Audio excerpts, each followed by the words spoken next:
Rooted in hard work and dedication to the community, the origins of Carlinville Area Hospital and Clinics can be traced back to a small, locally owned hospital that began as a joint practice founded by Dr. J.P. Denby and Dr. L.M. Kelso. The staff at Macoupin Hospital did the best they could to treat a variety of illnesses and injuries. More serious cases, however, were referred to hospitals in Litchfield or Springfield, some 48 miles away. As the surrounding area's population grew, providers and community members recognized the need for local medical care that was both comprehensive and accessible.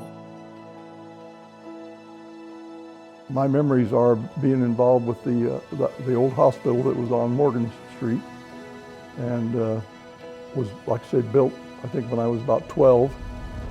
And our issue was to have doctors that weren't all controlled by one little group. And just a lot of the things we'd like to see happen weren't happening, and they weren't going to happen. There were doctors here, but they either practiced out of their home.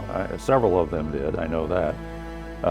And you know, you didn't go to the doctor regularly for a checkup. You only went to the doctor if you had something wrong with you or you were hurt.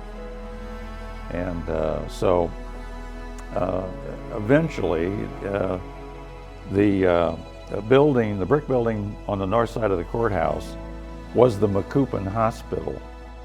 The only other remedy if you had a serious illness was Litchfield or Springfield. And with two Springfield hospitals, most of the serious stuff, I think, went to Springfield. And so I think there was, an idea that we could take better care with some things, in Carlinville if we had a better facility. And so I'm thinking that from some of the things I've seen after that in the local newspaper, that it seems like there had to be some kind of a community group that went together and got the ball rolling and raised some of the money in order to build it.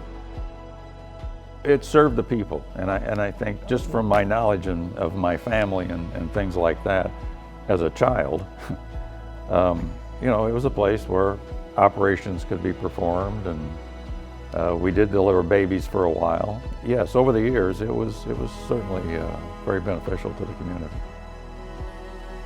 We found out that we could get a hospital built here, and it was a Hilberton hospital.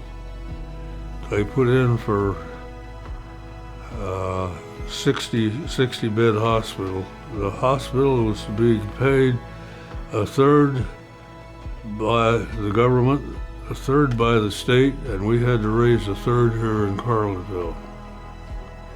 And we had no trouble raising the money here in Carlinville. In fact, we had one estate that gave us 2 farms, and then they cashed that in too.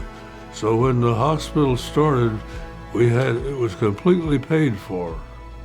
There was no debts in this hospital when they opened up, which was wonderful. I think polio was one of the biggest things. And then we gave shots free to everybody in town. And I know I was giving shots. Sometimes I'd give 100 a day or more to people. And we'd line them up out at the hospital. They'd come through the front part of the hospital and on out the side door, and just had a string of them. Playing a vital role in the health and well-being of its residents, Carlinville Area Hospital wove itself into the fabric of the community. But medical advances and a growing need to meet modern demands would soon bring big changes to the hospital.